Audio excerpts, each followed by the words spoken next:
Good evening everyone, welcome to the official YouTube channel of रेटो D47। मेरा नाम है अमनजोत और आज हम डिस्कस करने वाले हैं the important topic related to the bank of Maharashtra exam, जहां पे आरबीआई सर्कुलर की हम बात करेंगे। So today we are going to discuss RBI circular of the month of January 2022। as we have already discussed that how to start preparation for professional knowledge। जब हमने ये session किया था तो हमने डिस्कस किया था that RBI circulars are very important and we have to cover at least आपका 12 months of RBI circular। तो we have to cover 12 months of RBI circular. तो उन्हीं 12 मंथ्स में से आज हम स्टार्ट करने जा रहे हैं latest to old we have to cover. ठीक है, फर्स्ट ऑफ ऑल आपको 12 मंथ्स का आरबीआई सर्कुलर कवर करना है। तो आउट ऑफ 12 मंथ्स हम स्टार्ट जो करेंगे सर्कुलर को कवर करना, दैट विल बी आपका लेटेस्ट टू ओल्ड मंथ्स। तो सबसे पहले we are going to cover आपका जनवरी 2022 का सर्कुलर्स। ठीक है, and when it comes to the circular of reserve bank of India, they are very important topic related to bank of Maharashtra. बहुत सारे क्वेश्चंस यहाँ से देखने को मिलते हैं। अगर हम फाइनेंशियल न्यूज की बात करें तो वहां पर भी आपके क्वेश्चंस जो है यहाँ पे मिलेंगे। ठीक है, चलो now let's start with the circular for RBI of the month of January 2022। So the first circular of January 2022 जो हमारा है, that is related to your Basel norms, Basel third framework on liquidity standards। So RBI has provided a certain standard for Basel 3 for the commercial banks where they have to maintain a certain liquidity standards। ठीक है, और सबसे पहले यहाँ पे कुछ basic terms है। देखो, जब भी हम सर्कुलर्स की बात करते हैं तो सर्कुलर्स को पढ़ना थोड़ा सा डिफिकल्ट क्यों हो जाता है? Because the language of the circular is kind of tough. ठीक है, आपका लैंग्वेज जो है वो थोड़ा सा टफ होता है। एंड नेक्स्ट थिंग, आप लैंग्वेज के अलावा अगर हम बात करें तो आपके जो टर्म्स रहते हैं which are related to banking awareness, आपके सभी टर्म्स जो है बैंकिंग अवेयरनेस से रिलेटेड होते हैं। तो किसी भी एक सर्कुलर को अंडरस्टैंड करने के लिए हमें ओवरऑल बैंकिंग टर्मोलॉजीज का नॉलेज होना चाहिए। बैंकिंग अवेयरनेस का जो स्टैटिक पार्ट है वो हमें पता होना चाहिए। तो सबसे पहले जब हम सर्कुलर का डिस्कशन करेंगे, क्या मेथड हम रखेंगे, मंथ वाइज हम डिस्कस करने जा रहे हैं। तो फर्स्ट हम डिस्कस करेंगे जनवरी 2022 का। ठीक है, अब यहाँ पर जब हम सर्कुलर का डिस्कशन करेंगे, in that discussion what we have to do, first we have to cover the terms which is related to the circular. तो जो भी टर्म्स आपके सर्कुलर में दी गई हैं उनको हम कवर करते जाएंगे, पहले अंडरस्टैंड करेंगे and after understanding the terms we will discuss कि आपका जो सर्कुलर दिया गया है ये किस रिगार्ड में है, या इसको इस पर्टिकुलर सर्कुलर से रिलेटेड हमारे कौन कौन से इंपॉर्टेंट क्वेश्चंस बनते हैं। ठीक है, सो मेथड हमारा यही रहेगा। Hello everyone, good evening to all of you. So let's start first circular. Before starting the circular, जितने भी स्टूडेंट्स यहाँ पे जुड़े हुए हैं, do like and share the video. आप अपने कलीग्स के साथ वीडियो को शेयर करें ताकि उनके पास भी ये सारी इंफॉर्मेशन पहुंच सके। ठीक है, सो यहाँ पे हम क्या बात करें, सबसे पहले आरबीआई के सर्कुलर की बात करेंगे। लैंग्वेज और टर्म्स थोड़ी सी डिफरेंट होती हैं, यहाँ पे अंडरस्टैंड करना मुश्किल होता है। तो सबसे पहले हम बात करें बेसल 3 में आपका जो फ्रेमवर्क दिया गया है ऑन लिक्विडिटी स्टैंडर्ड्स। क्लियर? तो Basel 3 framework on liquidity standards, जिसमें आपका लिक्विडिटी कवरेज रेशियो की बात आप करोगे, लिक्विडिटी रिस्क मॉनिटरिंग टूल्स हैं आपके, जिसमें एलसीआर, डिस्क्लोजर स्टैंडर्ड्स और नेट स्टेबल फंडिंग रेशियो की हम बात करते हैं। एंड ये पर्टिकुलर फ्रेमवर्क जो दिया गया है, ये दिया गया है आपके स्मॉल बिजनेस कस्टमर्स के लिए। Non financial small business customers जो हैं आपके, उनके लिए ये सर्कुलर आरबीआई ने जारी किया है। तो इस सर्कुलर में अब जो सबसे इंपॉर्टेंट टर्म्स हैं वो डिस्कस करते हैं। फर्स्ट, सर्कुलर को अंडरस्टैंड करने के लिए वी हैव टू रिमेंबर कि आपका बेसल नॉर्म्स क्या होता है। Good evening Reshma, very good evening Reshma. चलो, तो सबसे पहले हम अंडरस्टैंड करना पड़ेगा what is Basel norms, then आपका एलसीआर क्या होता है, लिक्विडिटी कवरेज रेशियो क्या है, then what is NSFS, NSFR आपका नेट स्टेबल फंडिंग रेशियो क्या होता है। तो let's discuss one by one. जब ये टर्म्स हमें क्लियर हो जाएंगे तो इजी होगा सर्कुलर को अंडरस्टैंड करना।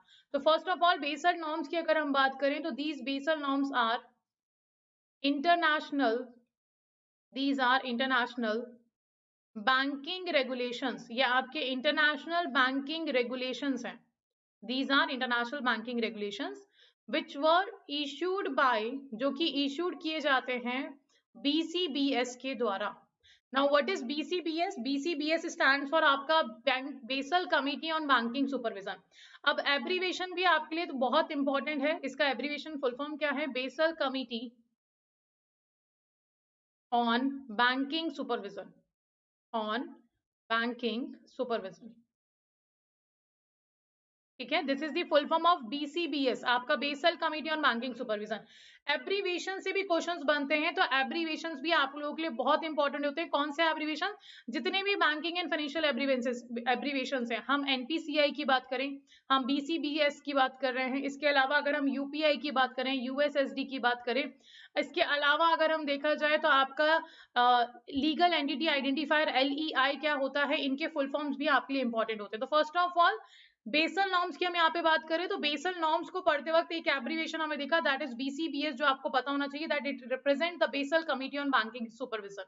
नेक्स्ट LCR की आप बात करें, LCR भी आपका एक बहुत इंपॉर्टेंट एब्रीविएशन है, जिसका फुल फॉर्म है आपका liquidity coverage ratio, NSFR, net stable funding ratio. तो इस तरीके से जितने भी एब्रीविएशंस बैंकिंग और फाइनेंशियल अवेयरनेस के आपको मिलते हैं, उनको भी साथ में कवर करते जाएं, शॉर्ट नोट्स के फॉर्म में इनके एब्रीविएशंस का फुल फॉर्म लिखते जाएं। ठीक है, so first of all Basel committee on banking supervision ने कुछ इंटरनेशनल बैंकिंग रेगुलेशंस इशू किए हैं, और इन्हीं रेगुलेशंस को हम बेसल नॉर्म्स कहते हैं। So what is Basel norm? Basel norms are the international banking regulations which is issued by Basel committee on banking supervision. क्यों इशू किए गए? What was the reason behind issuing the Basel norms? क्यों आपकी Basel norms issue किए जा रहे हैं? तो simply to coordinate banking regulations, to coordinate banking regulations across the globe। ठीक है, तो वर्ल्ड वाइड लेवल पे ग्लोबली अगर हम बात करें तो आपके जो बैंकिंग रेगुलेशंस हैं उनको आपस में कोऑर्डिनेट करने के लिए बेसल नॉर्म्स को बनाया गया है। So Basel norms first issued by BCBS, आपका Basel committee by banking supervision ने इसको इशू किया है। क्यों इशू किया गया? ताकि ग्लोबल लेवल पे आपके जो बैंकिंग रेगुलेशंस हैं उनको आपस में कोऑर्डिनेट किया जा सके। ठीक है, नेक्स्ट, अब कोऑर्डिनेशन में किस चीज पे फोकस कर रहे हैं? तो they focus on risk to banks and financial system. तो जो भी रिस्क आपके बैंक्स और फाइनेंशियल सिस्टम के ऊपर आते हैं, इन रिस्क को खत्म करना, इन रिस्क से हमारे फाइनेंशियल सिस्टम और बैंक्स को सिक्योर करने के लिए जो रूल्स रेगुलेशंस बनाए गए हैं, जो ग्लोबली एप्लीकेबल होंगे, ग्लोबली बैंकिंग सिस्टम के कोऑर्डिनेशन को मेंटेन करेंगे, वही आपके बेसल नॉर्म्स है।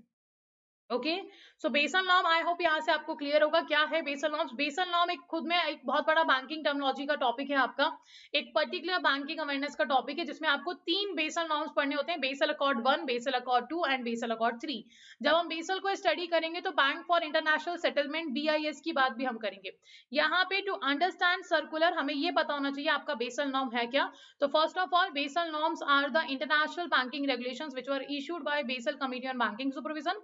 Second thing is these are the certain norms, these are the certain rules or regulations which make sure that in global level all the banking regulations are coordinated with each other। आपके global level पे जितने भी regulations हैं, किसके banking regulations हैं, वो global level पे आपस में coordinate हो, इस चीज को बेसल norm ध्यान रखता है। Next thing, it focus on the risk of banks and financial system। आपके फाइनेंशियल सिस्टम में और बैंक्स में जो रिस्क आती हैं उनको फोकस करके काम करता है बेसल नॉर्म्स। ठीक है, so that we will be able to maintain the risk. आपके रिस्क मैनेजमेंट का एक बोल सकते हैं तरीका है बेसल के अंदर जो दिया गया है, ग्लोबली इंप्लीमेंट होगा। ठीक है, चलो तो यहाँ बेसल तो कंप्लीट होता है। अब बात करते हैं LCR की। LCR स्टैंड फॉर आपका liquidity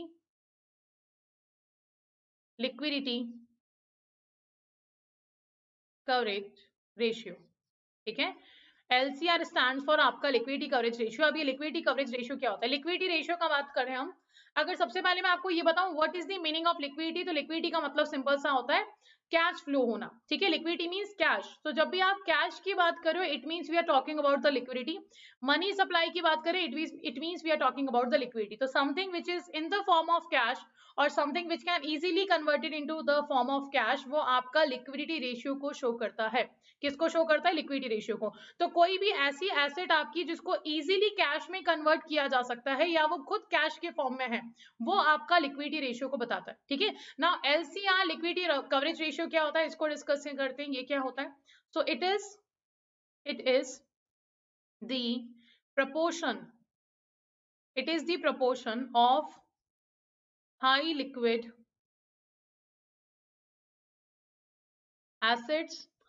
assets that banks needs banks need to maintain, that banks needs to maintain short term debts or liabilities. ठीक है, now this is the definition of आपका एलसीआर. बिल्कुल, बैंक ऑफ महाराष्ट्र का notification Vishruti already आ चुका है. We have already discussed the notification. आपका notification हम डिस्कस कर चुके हैं स्केल 2 स्केल 3 के लिए. गो चेक करो 24/7 ऑफिशियल यूट्यूब चैनल. वहां पे आपको बहुत सारी वीडियोस मिलेंगे जहां पे हमने नोटिफिकेशन को इन डिटेल डिस्कस किया है. ठीक है, चलो, तो first of all LCR stand for liquidity coverage ratio. ये क्या है? एक प्रपोर्शन है हाई लिक्विड एसेट्स का जो बैंक्स को मेंटेन करना होता है. किसके लिए? अपने शॉर्ट टर्म डेट्स और लाइबिलिटी के लिए. क्यों मेंटेन करना है? अपने शॉर्ट टर्म डेट्स और लाइबिलिटीज को सिक्योर करने के लिए. अब देखो, सिंपल सी बात अगर यहाँ पे करें कि एग्जांपल के साथ हम समझते हैं. लेट्स से इधर एक आपके पास पब्लिक है और बैंक है. There are two parties, bank और पब्लिक. ठीक है, पब्लिक जो पैसा अपना डिपॉजिट कर रही है बैंक में, वो बैंक की क्या होगी? लाइबिलिटी. जितना भी डिपॉजिट बैंक के पास जाता है पब्लिक का, वो बैंक की क्या होती है? लाइबिलिटी. एंड पब्लिक की क्या है? ये आपकी एसेट है. सिंपल, बहुत सिंपल सी बात है कि पब्लिक का एसेट है जो पैसा डिपॉजिट बैंक के पास करवा रहे हैं, एंड देन बैंक्स की लाइबिलिटी है कि बैंक्स को रीपे करना होगा. This is the responsibility of bank that you have to repay the deposit whenever public demands. जब भी पब्लिक डिमांड करेगी. अब क्या होता है, बैंक्स इस डिपॉजिट को एक्सेप्ट करके करते क्या है? मार्केट में लोन देते हैं. लोन देके बैंक्स वहां से इनकम जनरेट करते हैं, राइट. अब बैंक्स अगर पूरे डिपॉजिट का लोन दे देते हैं तो वहां पे रिस्क फ्रॉड्स होने के भी चांसेस हैं, डिफॉल्ट होने के चांसेस हैं, एनपीए बनने के चांसेस हैं. इन दैट सिचुएशन अगर आपने लोन बांट दिया डिपॉजिट का और एनपीए बन जाता है, तो आप अपने कस्टमर का पैसा रिटर्न कैसे करोगे? आप अपनी लाइबिलिटीज को कैसे रीपे करोगे? तो इसीलिए आरबीआई कहता है कि अगर मान लीजिए ये पैसा आपको रिटर्न करना है, ये अमाउंट आपको रिटर्न करना है. कब रिटर्न करना है? जब भी कस्टमर डिमांड करेगा. अगर आपका कासा होगा तो इट इज ऑब्वियस कि कस्टमर अपनी डिमांड पे कभी भी विड्रॉ कर सकता है. राफा होगा तो एक पर्टिकुलर टाइम के बाद आपको देना पड़ेगा.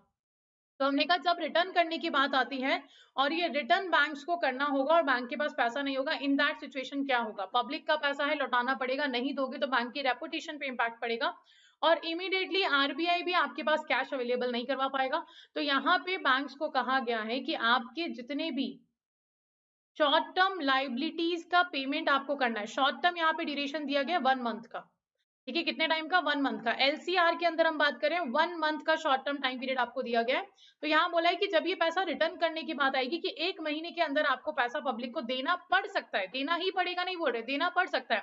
It is obvious, public deposit करवा रही तो कुछ ना कुछ लोग विड्रॉल भी करवाएंगे. तो जब आपको ये वापस देना होगा विद इन अ 1 मंथ और आपके पास अगर डिपॉजिट्स का विड्रॉल देने लायक पैसा नहीं हुआ तो आपकी रेपुटेशन पे इंपैक्ट पड़ेगा. बैंक से लोगों का ट्रस्ट धीरे धीरे कम होगा.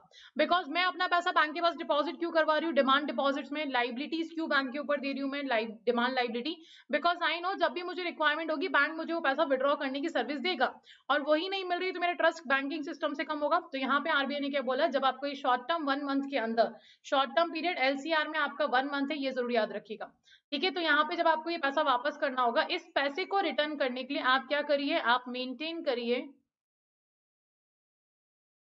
करिए such assets, such kinds of assets which can be converted into liquidity easily. तो यहाँ पे बैंक्स को आरबीआई ने कहा है कि आप कुछ ऐसी एसेट्स को अपने पास रिजर्व करके रखो, अपने पास रखो कि अगर विद इन अ 1 मंथ आपको ये लाइबिलिटी चुकानी पड़ती है तो उस एसेट को आप हाथों हाथ कन्वर्ट करवा सकते हैं. किसमें? आपके कैश में कन्वर्ट करवा सकते हैं. क्लियर? तो ये चीज बोली गई किसके थ्रू? आरबीआई के थ्रू. अब कौन सी ऐसी चीज है जिसको आप हाथों हाथ कैश में कन्वर्ट करवा सकते हो? तो यहाँ पे आरबीआई ने कहा कोई भी आपकी ऐसी एसेट, चाहे आप अपने पास कैश रखो, चाहे आप अपने पास गोल्ड रखो, चाहे बॉन्ड रखो, पर ड्यूरेशन आपको ये देख के रखना है कि विद इन 1 मंथ अगर डिमांड आती है कैश की, कस्टमर विड्रॉल मांगता है, तो आप उसको इमीडिएटली कैश में कन्वर्ट करवा के पब्लिक को दे सको. ठीक है, समराइज करते हैं थोड़ा सा. यहाँ पे एलसीआर स्टैंड्स फॉर आपका लिक्विडिटी कवरेज रेशियो है. सबसे पहली चीज, ये एक प्रपोर्शन है बैंक की हाई लिक्विड एसेट्स का. देखो, हाई लिक्विड एसेट का मतलब क्या हुआ? एक ऐसी एसेट जिसको आप हाथों हाथ या फिर बहुत जल्दी लिक्विड एसेट में कन्वर्ट करवा सकते हो, कैश में कन्वर्ट करवा सकते हो. तो आपका एलसीआर क्या है? एक प्रपोर्शन है हाई लिक्विड एसेट का जो बैंक्स को मेंटेन करना होता है अपने शॉर्ट टर्म डेट्स और शॉर्ट टर्म लाइबिलिटी को रीपे करने के लिए. क्लियर? तो हमने क्या बोला कि 1 महीने में जब आपको ये पैसा वापस देना होगा, उस टाइम के लिए आप कुछ ऐसी एसेट्स अपने पास मेंटेन करो ताकि आप लिक्विडिटी को उसको आसानी से कन्वर्ट कर सको, लिक्विडिटी में कन्वर्ट कर सको। क्लियर? यहां तक क्लियर है सबको?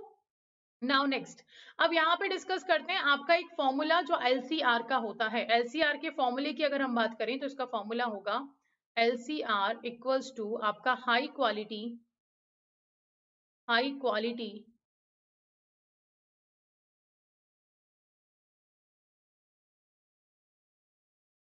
liquid asset, high quality liquid asset, it will be divided by the total net cash flow amount. Now this is the formula of your LCR. LCR इस तरीके से कैलकुलेट किया जाता है। तो लिक्विडिटी कवरेज रेशियो की अगर हम बात करें यहाँ पे, तो लिक्विडिटी कवरेज रेशियो क्या है आपका? High quality asset divided by आपका total net cash flow amount. अब हाई क्वालिटी लिक्विड एसेट कौन सी होती है? मैंने आपको बताया ऐसी एसेट जिनको आप इजीली कैश में कन्वर्ट करवा सकते हो, जैसे कि शॉर्ट में इसको लिखा जाता है HQLA। क्या लिखा जाता है शॉर्ट में? HQLA। तो HQLA आपका क्या हो सकता है? बॉन्ड्स हो सकते हैं, आपका कैश हो सकता है, आपकी गवर्नमेंट सिक्योरिटीज हो सकती हैं। वो जो शॉर्ट टर्म में आप क्या करवा सकते हो? गोल्ड ले सकते हैं यहाँ पे हम, है ना? यहाँ पे हम क्या ले सकते हैं? गोल्ड ले सकते हैं। तो कोई भी ऐसी सिक्योरिटी जो विद इन 1 मंथ आप क्या करवा सकते हो, या फिर कोई भी ऐसा बॉन्ड या फिर आपका गोल्ड या फिर आपका कैश जो 1 महीने के अंदर रिक्वायरमेंट है, तो आप इजीली कैश में कन्वर्ट करवा के पब्लिक को उसका डिपॉजिट वापस कर सकते हो। ठीक है? तो आई होप एलसीआर क्लियर है। जितने लोग यहाँ पे जुड़े हुए हैं, please share the link of the session and also do like the session and let me know यहाँ तक एलसीआर वाला पॉइंट सबको क्लियर है? Is it clear to everyone? चलो, तो यहाँ पे हम क्या डिस्कस कर रहे हैं? सबसे पहले हमने डिस्कस कर लिया आपका एलसीआर क्या होता है, we have discuss Basel norms क्या होते हैं। अब लास्ट जो है वो है आपका एनएसएफआर। ये तीनों टर्म्स क्लियर होंगी तो हम इजीली अंडरस्टैंड कर पाएंगे आपका सर्कुलर क्या कह रहा है ना। एनएसएफआर का फुल फॉर्म अगर हम बात करें तो it stands for net stable funding ratio. Net stable funding ratio, ठीक है? एनएसएफआर आपका क्या है? नेट स्टेबल फंडिंग रेशियो है। नेट स्टेबल फंडिंग रेशियो भी सेम वही चीज है जो आपका एलसीआर है। The only difference between these two ये है कि यहाँ पे जो ड्यूरेशन है आपका वो 1 ईयर है और एलसीआर में जो ड्यूरेशन है आपका वो सिर्फ 1 मंथ का है। ठीक है? That is the difference between these two. तो नेट स्टेबल फंडिंग रेशियो की अगर हम बात करें तो ये 1 साल के लिए बैंक्स को अपने पास कुछ ऐसी एसेट्स मेंटेन करनी होती हैं जिसको वो इजीली लिक्विड कैश में कन्वर्ट करवा सके। ठीक है? सो फर्स्ट एलसीआर में आपकी वो एसेट्स मेंटेन की जाती है जो 1 महीने के अंदर अगर रिक्वायरमेंट होती है तो कन्वर्ट करवाई जा सके लिक्विड एसेट में। और एनएसएफआर जो है आपका नेट स्टेबल फंडिंग रेशियो जो है आपका, ये एक ऐसा रेशियो है जो 1 साल में अगर बैंक्स को लिक्विडिटी की रिक्वायरमेंट की जरूरत होती है तो ऐसी एसेट्स यहाँ पे रिजर्व की जाती है जो 1 साल के अंदर बैंक को इजीली कैश जनरेट करके दे दे या इजीली कैश में कन्वर्ट किया जा सके। Clear? That is your NSFR. ये आपका क्या है? एनएसएफआर है। चलो, तो यहाँ से तीनों टर्म्स हमारी क्लियर होती है। बेसल नॉर्म्स क्या है, लिक्विडिटी कवरेज रेशियो क्या है, नेट स्टेबल फंडिंग रेशियो क्या है। अब अंडरस्टैंड करते हैं जो circular reserve bank of India ने दिया है। अब आरबीआई ने जो सर्कुलर दिया है ये आपके बेसल 3 के लिए है। फ्रेमवर्क दिया है लिक्विडिटी स्टैंडर्ड्स पे कि बैंक्स को कितना लिक्विडिटी स्टैंडर्ड मेंटेन करना होगा। ठीक है? तो Basel 3 framework on liquidity standards provide किया गया। किसके लिए प्रोवाइड किया? Remember this, small business customers के लिए प्रोवाइड किया गया। So this is for the small business customers. अब क्या करना है यहाँ पे? लिमिट को आरबीआई ने इंक्रीज किया है। आरबीआई का कहना है with the objective to better align our guidelines with BCBS. What is BCBS stand for? Basel Committee Banking Supervision Standard and enable banks to manage liquidity risk more effectively. It has been decided to increase the threshold limit for deposit and other extensions of fund made by non-financial small business customers from 5 crore to 7.5 crore. Now this is very important. ये amount आपका बहुत important है। ये amount आपसे पूछा जा सकता है कि रिजर्व बैंक ऑफ इंडिया ने जो लिमिट को एनहांस किया है वो कितनी हुई है? 5 करोड़ से 7.5 करोड़ हुआ है। ठीक है? For the purpose of maintenance of liquidity coverage ratio. आपका लिक्विडिटी कवरेज रेशियो मेंटेन करने के पर्पस से ये लिमिट को बढ़ाया गया है। क्लियर? सो आई होप यहाँ पे हमें ये वाला जो सर्कुलर है ये इजीली समझ में आ रहा है, इजीली अंडरस्टैंड हम कर पा रहे हैं। जहां पे हम क्या बोल रहे हैं, बेसल 3 फ्रेमवर्क के अंदर आरबीआई ने अपनी लिक्विडिटी स्टैंडर्ड्स को चेंज करवाया है for the non financial small business customers. ठीक है, कि आप जब non financial small business customers को लोन की बात कर रहे हैं, आप डिपॉजिट्स की बात कर रहे हैं, अदर एक्सटेंशन ऑफ फंड्स की बात कर रहे हैं, तो इसकी लिमिट 5 करोड़ से बढ़ाकर 7.5 करोड़ कर दी गई है। नाउ बेसल 3 के फ्रेमवर्क जो है ये किसके साथ हमारी गाइडलाइंस को मैच करने के लिए किया गया है, ये किया गया है बीसीबीएस के साथ, Basel committee on banking supervision के साथ। ठीक है, so this is the whole circular जो हमें याद रखना है कि बेसल 3 में आपका एलसीआर या लिक्विडिटी रिस्क मॉनिटरिंग टूल्स की हम जो बात करें, जो कि आपका नेट स्टेबल फंडिंग रेशियो या एलसीआर डिस्क्लोजर स्टैंडर्ड्स हैं, किसके लिए, स्मॉल बिजनेस कस्टमर्स के लिए जिनका अमाउंट आपका 5 करोड़ से इंक्रीज करके 7.5 करोड़ किया है रिजर्व बैंक ऑफ इंडिया ने। Now this is the total circular जिसको हमें याद रखना है, and it is a very important news related your financial sector. Okay, चलिए अब बात करते हैं सेकंड सर्कुलर की। सेकंड सर्कुलर बहुत ही सिंपल सा है, जिसमें कुछ ज्यादा टर्म्स हमें पढ़ने की जरूरत नहीं पड़ेगी। That is inclusion of Airtel payment bank limited in the second schedule of reserve bank of India act 1934। तो आरबीआई एक्ट 1934 के अंदर शेड्यूल 2 में किसको इंक्लूड किया गया है, एयरटेल पेमेंट बैंक को इंक्लूड किया गया। When it comes to payment banks, आपके पेमेंट बैंक्स क्या होते हैं, सिंपल ऐसे बैंक जहां पे आप क्या करने की कोशिश कर रहे हो, फाइनेंशियल इंक्लूजन करने की कोशिश कर रहे हो, यहाँ पे आप डिजिटल अकाउंट्स ओपन करवाने की कोशिश कर रहे हो, फाइनेंशियल इंक्लूजन को प्रमोट करने की कोशिश कर रहे हो। तो first of all payment bank को हमारे लेकर आया था नचिकेत मोर कमेटी। इस नचिकेत मोर कमेटी ने इंट्रोड्यूस किया था हमारे पेमेंट बैंक्स को। ये पेमेंट बैंक्स जो है पब्लिक से डिपॉजिट एक्सेप्ट करते हैं, दे कैन एक्सेप्ट डिपॉजिट, ये डिपॉजिट एक्सेप्ट कर सकते हैं, पर ये लोन नहीं दे सकते। They can accept deposit but they can not provide loan to public. किसको लोन नहीं दे सकते, पब्लिक को लोन नहीं दे सकते हैं आपके payment banks. They can only invest in, ये इन्वेस्टमेंट कर सकते हैं, और इन्वेस्टमेंट कहाँ करेंगे, they can only invest in risk free assets. ऐसी जगह पे ये अपना पैसा इन्वेस्ट कर सकते हैं जो रिस्क फ्री एसेट्स होंगी, यानी कि जहां पे लोन जो है, जो आप लोन बांट रहे हो, वो डिफॉल्ट या एनपीए में जाने के चांसेस ना हो, फ्रॉड के चांसेस ना हो। तो पेमेंट बैंक्स आपके ऐसे बैंक्स हैं जिनको नचिकेत मोर कमेटी लेकर आई थी। डिपॉजिट आप एक्सेप्ट कर सकते हैं पर आप लोन नहीं दे सकते पब्लिक को, और जो पैसा आप डिपॉजिट के फॉर्म में एक्सेप्ट कर रहे हो तो इसका करोगे क्या जब लोन नहीं बांट रहे, तो इनकम कहाँ से बैंक जनरेट करेंगे। तो यहाँ आरबीआई ने कहा कि अगर इनकम जनरेट करने की बात आती है तो आप लोन नहीं बांट सकते, पर you can invest in risk free assets. For example government securities, government securities आपका रिस्क फ्री एसेट्स होता है, बिकॉज वहां पे पैसा डूब जाने की या फिर डिफॉल्ट होने के चांसेस नहीं होते। तो ऐसी जगह पे आप इन्वेस्टमेंट कर सकते हो, किसको कहा गया, पेमेंट बैंक को। और इसी पेमेंट बैंक को अब इंक्लूड कर लिया गया है इन the second schedule of reserve bank of India act 1934। ठीक है, सो रिमेंबर कौन सा नया पेमेंट बैंक आपका इंक्लूड हुआ है, तो Airtel payment bank has been included by Reserve bank of India in the second schedule of RBI act 1934। Okay, तो यहां से भी आप रिमेंबर पेमेंट बैंक्स आपके कौन होते हैं, कौन सी कमेटी लेकर आई थी, कौन कौन से पेमेंट बैंक्स आपके हैं अगर हम बात करें, और साथ में पेमेंट बैंक जो आपका एयरटेल पेमेंट बैंक है इससे रिलेटेड कोई इन्फॉर्मेशन, जैसे कि इसको लॉन्च किया गया था जनवरी 2017 में। आपका एयरटेल पेमेंट बैंक लॉन्च हुआ था जनवरी 2017 में। और अगर हम इसके एमडी एंड सीईओ की बात करें पेमेंट बैंक के, तो इसके एमडी और सीईओ कौन है हमारे, मिस्टर अनुब्रता विश्वास। ठीक है, मिस्टर अनुब्रता विश्वास जो है वो इसके क्या है, एमडी एंड सीईओ हैं। So these are the basic things which we have to remember. अब देखो आपको समझ में आ रहा होगा कि अगर आप सर्कुलर को भी पढ़ रहे हो या कोई फाइनेंशियल न्यूज को भी पढ़ रहे हो तो किस तरीके से कवर करना है।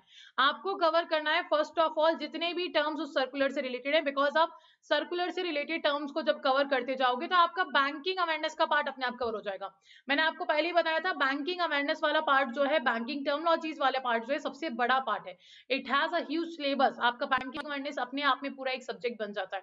तो वहां पे आपको पूरे टॉपिक्स पूरे एक साथ पढ़ पाना पॉसिबल नहीं है, तो इट इज बेटर कि जब आप सर्कुलर्स को पढ़ रहे हो या फाइनेंशियल न्यूज को पढ़ रहे हो तो वहीं पे आप इन टर्म्स को क्लियर करते जाओ, ताकि आप जब बैंकिंग अवेयरनेस पढ़ोगे तो बहुत ज्यादा लोड ऑफ सिलेबस आपके ऊपर नहीं आएगा।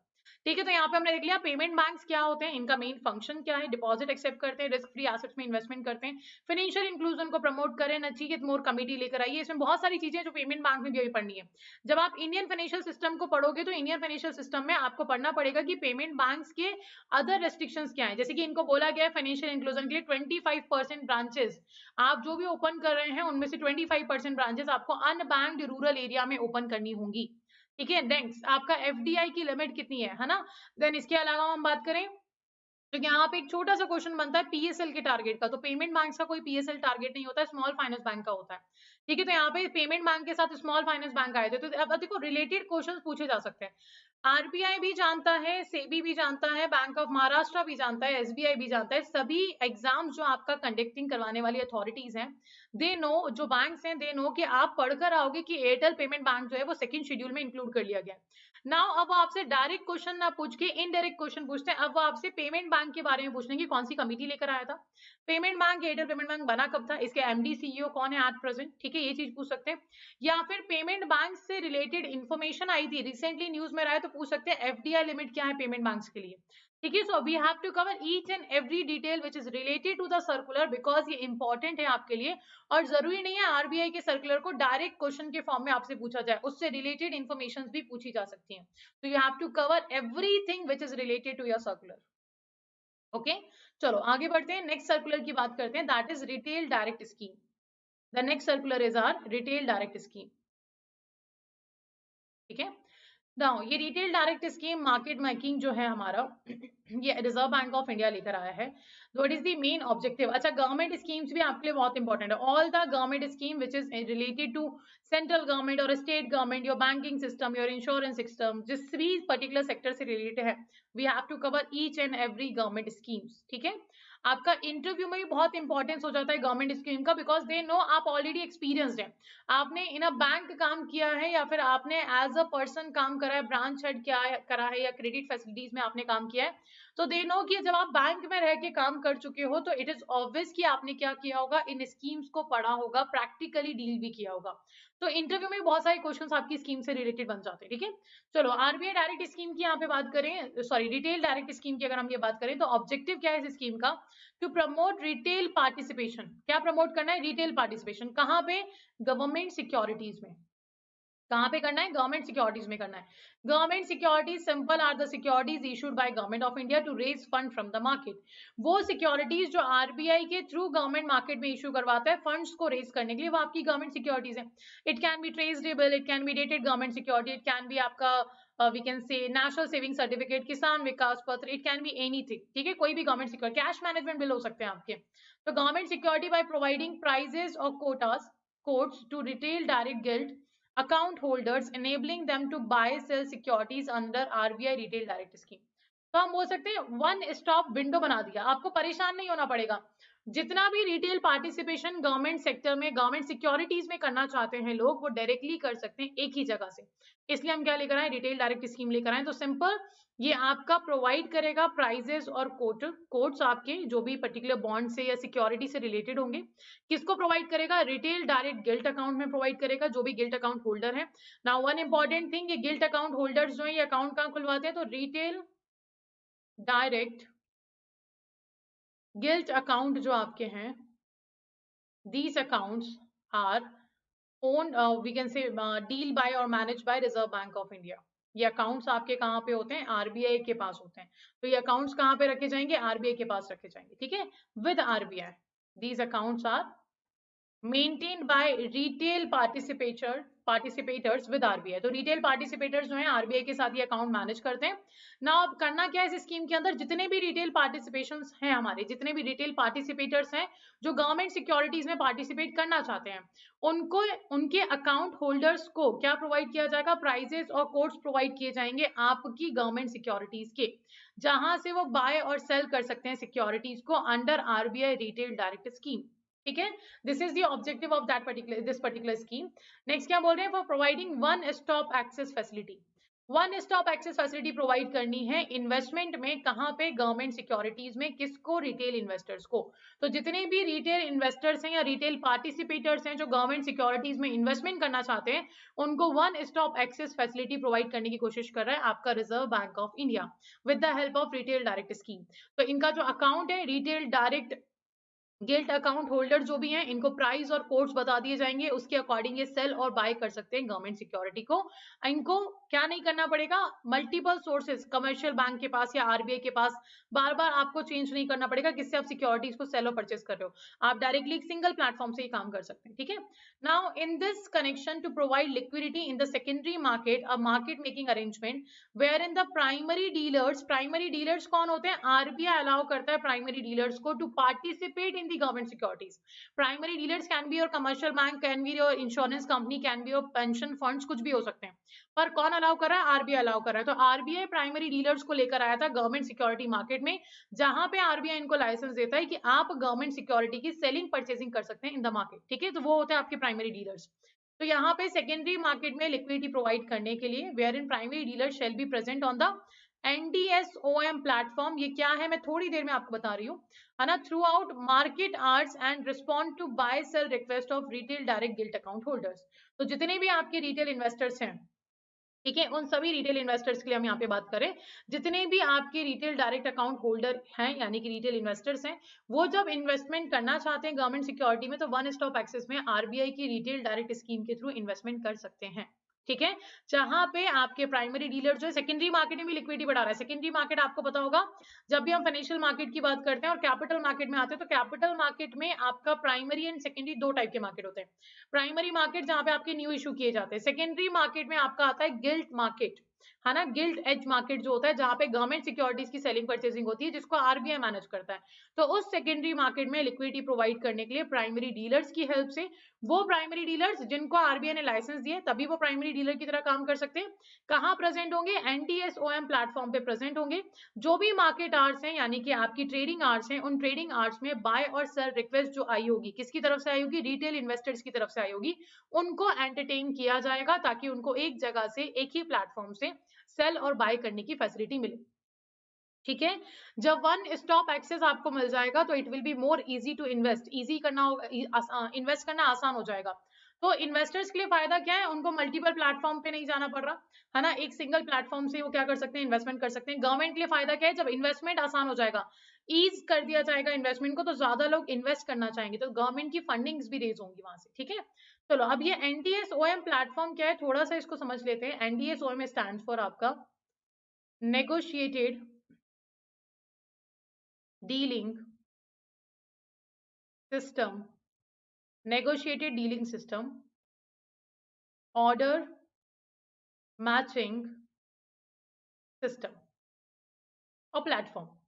ऑर्डर मैचिंग प्लेटफॉर्म बोल दो या सिस्टम बोल दो, एक ही बात है ना। तो हमने यहाँ पे क्या बोला, NDSOM प्लेटफॉर्म आपका क्या है, negotiated dealing system, order matching है।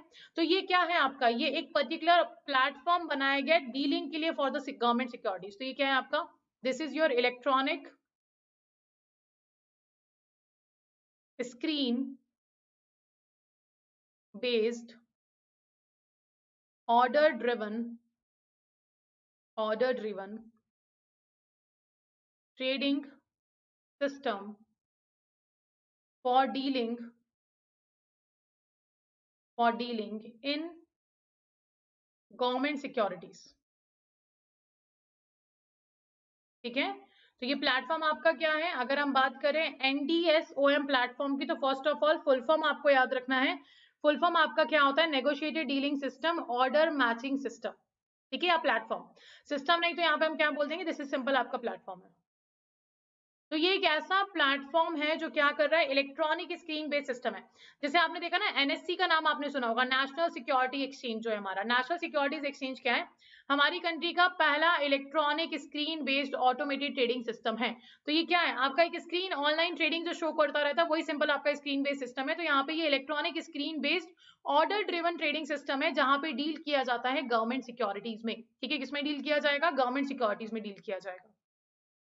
एक सिंगल प्लेटफॉर्म जहां पे आप गवर्नमेंट सिक्योरिटीज में डील कर सकते हैं ना। ये जो प्लेटफॉर्म है, ये प्लेटफॉर्म ओन कौन करता है, owned by Reserve bank of India, own कर रहा है आपका रिजर्व बैंक ऑफ इंडिया, जहां पे आरबीआई गवर्नमेंट सिक्योरिटी की ट्रेडिंग करवाता है with the help of primary dealers. किसकी हेल्प से करवा रहा है? प्राइमरी डीलर्स की हेल्प से करवा रहा है। प्राइमरी डीलर्स कौन होते हैं? जिनको आरबीआई लाइसेंस देता है गवर्नमेंट सिक्योरिटी में पार्टिसिपेट करने के लिए, सेलिंग परचेसिंग करने के लिए, ठीक है। नाउ ओन कर रहा है रिजर्व बैंक ऑफ इंडिया, पर मेंटेन कौन करता है? It is maintained by CCIL. Now what is CCIL? Clearing corporation of India limited. Clearing corporation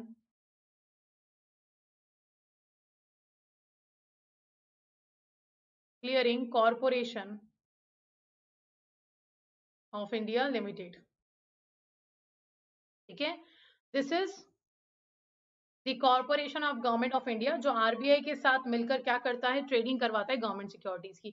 अगर हम सीबीएलओ की बात करें, कोलेटरलाइज बोरोइंग एंड लेंडिंग ऑब्लिगेशन की बात करें, जो कि आपका मनी मार्केट का एक इंस्ट्रूमेंट है, उसकी ट्रेडिंग भी कौन मैनेज करवाता है? रिजर्व बैंक ऑफ इंडिया और सीसीआईएल करवाते हैं, ठीक है। तो यहाँ पे हमारा समराइज करें इस पर्टिकुलर सर्कुलर को, तो यहाँ से आंसर ये निकलता है हमारा कि आपकी रिटेल डायरेक्ट स्कीम जो है, ये स्कीम लेकर आए हैं हम रिटेल इन्वेस्टर्स के लिए। ये रिटेल इन्वेस्टर्स गवर्नमेंट सिक्योरिटीज में इन्वेस्टमेंट कर सकते हैं। कैसे इन्वेस्टमेंट कर सकते हैं? आपका एनडीएस ओएम प्लेटफॉर्म पर प्राइमरी डीलर्स से सिक्योरिटीज को खरीद कर, ठीक है। एक वन स्टॉप एक्सेस आपको यहाँ पे मिल जाएगा। नाउ जब आप ये खरीद रहे हो प्राइमरी डीलर से एनडीएस ओएम प्लेटफॉर्म पर, तो आपको प्राइस और कोर्स जो भी होंगे उस पर्टिकुलर सिक्योरिटी के, वो बता दिए जाएंगे। तो आप सेकेंडरी मार्केट, पहली चीज तो सेकेंडरी मार्केट में फ्लो बढ़ाना चाह रहे हो आप लिक्विडिटी का। सेकेंड, गवर्नमेंट सिक्योरिटीज में ट्रेडिंग करना, प्राइवेट इन्वेस्टर्स का ईज कर रहे हो, आसान कर रहे हो, मल्टीपल इश्यूज नहीं क्रिएट होंगे, एक प्लेटफॉर्म से आपकी डीलिंग हो जाएगी। एंड नेक्स्ट थिंग, यहाँ पे प्राइमरी डीलर्स जो हैं वो भी पार्टिसिपेट करेंगे। तो वो किसके अंडर में काम करके कर रहे हैं? आरबीआई के अंडर में काम करेंगे, जहां पे आपका retail direct gilt account holders जो हैं वो इनसे सिक्योरिटीज को खरीद सकते हैं प्राइस और कोड्स को जानने के बाद, ठीक है। तो प्लेटफॉर्म आपको याद रखना है, ये प्लेटफॉर्म किस पर्टिकुलर चीज के लिए? गवर्नमेंट सिक्योरिटीज में डील करने के लिए। इलेक्ट्रॉनिक स्क्रीन बेस्ड प्लेटफॉर्म है आपका, जिसको ओन करता है आरबीआई और मेंटेन करता है CCI. Clear? So we have discussed the circulars of Reserve Bank of India for the month of January 2022. January month के 2022 के हमने कुछ सर्कुलर्स को डिस्कस किया है। पहले जो बेसल 3 नॉर्म से रिलेटेड था, second we have discuss Airtel payment bank से रिलेटेड, फिर हमने डिस्कस किया आरबीआई का रिटेल डायरेक्ट स्कीम को, ठीक है। सो इतनी डिटेल में ये क्या है? सिंपल एक समराइज वे में हम डिस्कस करें किसी भी पर्टिकुलर सर्कुलर को। तो ये सारी चीजें आप जब आरबीआई की वेबसाइट पे जाओगे तो आपको यहाँ पर मिलेंगे ये सारे सर्कुलर्स, है ना। मंथली आपको सारे सर्कुलर्स मिल जाएंगे। तो प्रॉब्लम है कि इसको रीड आउट कैसे करें। जब हम सर्कुलर को पढ़ते हैं, जैसे हमने देखा कितने सारे टॉपिक्स, कितने सारे टर्म्स ऐसे निकल के आए हमारे सामने जो हमें नहीं पता है, तो हमें पहले वो टर्म्स पढ़ने पड़े, देन हम अंडरस्टैंड कर पा रहे हैं कि वो सर्कुलर क्या है। तो थोड़ी सी मेहनत, थोड़ी सी नहीं बहुत सारी मेहनत है आरबीआई सर्कुलर पढ़ने में, लैंग्वेज को अंडरस्टैंड करने में, बिकॉज एक सर्कुलर के अंदर ही 2 या 3 सर्कुलर का आरबीआई क्या देता है? रेफरेंस भी देता है। तो वो रेफरेंसेस भी आपको पढ़ने पड़ते हैं कि अच्छा ये वाला सर्कुलर में जो अपडेशन हुआ है वो इस रेफरेंस ऑफ सर्कुलर के कारण हुआ है। सो वो रेफरेंस भी पढ़ने पड़ते हैं। थोड़ा सा टिपिकल है आरबीआई का सर्कुलर पढ़ना, पर स्टिल अगर आप इस तरीके से पढ़ते हैं, इस तरीके से इंफॉर्मेशन को कलेक्ट करके पढ़ते हैं, तो इट विल बिकम ईजियर, है ना। तो आपको कभी नहीं लगेगा कि आरबीआई सर्कुलर बहुत टफ होते हैं या याद नहीं होते या समझ नहीं आते, ठीक है। So this is the way how to complete RBI circular, and you have to complete 12 months of RBI circular, ठीक है। Now there is a one information for all of you, those candidates who want a dedicated batch or a special batch which is related to your Bank of Maharashtra preparation, जहाँ पे आप easily ये सारी चीजें R&D वाली चीज आपको ना करनी पड़े। You will get a detailed syllabus, है ना, जो आपका प्रोफेशनल नॉलेज है, क्वांट है, रीजनिंग है, इंग्लिश है, एक डिटेल सिलेबस आपको यहाँ पे मिल जाए, जहाँ पे आपको वी कैन से आपको R&D करने में टाइम वेस्ट ना करना पड़े, एंड आप फोकस कर सकें just to read out the content, एक प्रिपेयर्ड मटेरियल आपको मिल सके। तो उसके लिए एक पर्टिकुलर डेडिकेटेड बैच हम लेकर आए हैं, that is related to bank of Maharashtra. कैसे आप एनरोल हो सकते हैं इस पर्टिकुलर बैच में? You have to go to the website of Adda 24/7। जब आप जाएंगे तो आपको यहाँ पे ये बैंक ऑफ महाराष्ट्र का जो टैब है वो दिखेगा। You have to click on the bank of Maharashtra tab. जब आप इस पे क्लिक करेंगे तो आपको यहाँ पे बैंक ऑफ महाराष्ट्र से रिलेटेड प्रोडक्ट्स दिखेंगे, जहाँ पे आपका एक होगा बैच जो कि स्टार्ट होने जा रहा है 15 फरवरी से, एंड एक है आपका test series. So those candidates who are preparing from the last year, आपने लास्ट ईयर से प्रिपेयर कर रहे हो, जो पहला एग्जाम हुआ था बीओएम का, अगर आप तब से प्रिपेयर कर रहे हो, you have studied all the material, I hope, है ना, ऑलरेडी आप कवर कर चुके होगे वो चीज। Now you just need to brush up your concepts. आप उसको रिवाइज करना चाहते हैं, ब्रश अप करना चाहते हैं अपने कॉन्सेप्ट्स को, कि आप कितना याद है हमें, या रिवीजन कैसे करें। So you can opt the test series, है ना, and those candidates who are preparing for the first time और who need a detail guidance कि किस तरीके से प्रिपेयर करना है पर्टिकुलर सब्जेक्ट को, तो you can join this particular batch. आप इस बैच पे जब क्लिक करेंगे तो you will get all the details related to this particular batch. तो ये बैच जो है आपका 15 फरवरी से स्टार्ट होने जा रहा है, ठीक है। आपकी क्लासेस की टाइमिंग मेंशन है यहाँ पे, English, maths, reasoning and professional knowledge, in times पे आपको ये पढ़ाया जाएगा। देन आपका होता है स्टडी प्लान। स्टडी प्लान के अंदर बताया जाता है कि कौन सा सब्जेक्ट है जो आपका कब स्टार्ट किया जाएगा एंड कौन कौन से टॉपिक्स यहाँ पे किस किस डेट पे कवर किए जाएंगे।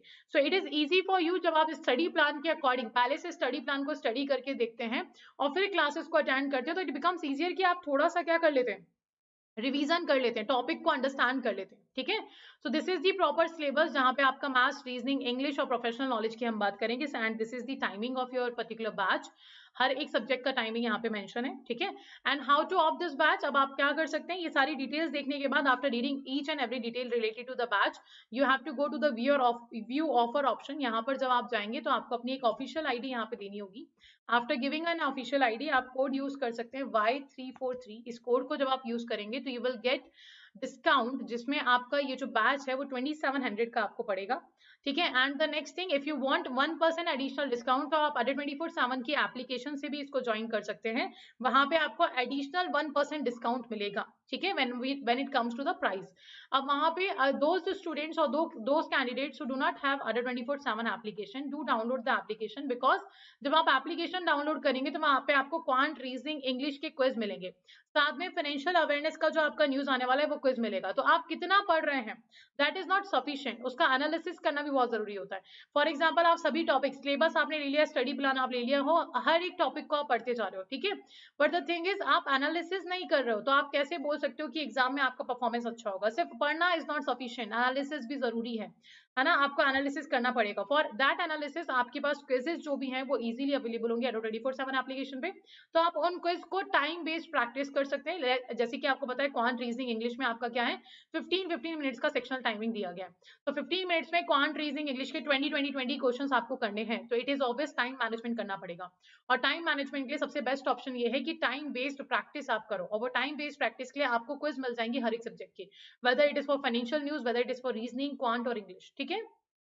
तो अगर एप्लीकेशन नहीं है तो डू डाउनलोड द एप्लीकेशन। अगर वहां से आप ये बैच परचेस करते हैं विद दिस कोड Y343, तो आपको 1% एडिशनल डिस्काउंट मिलेगा। Okay, so that's all for today. Thank you for joining and stay safe.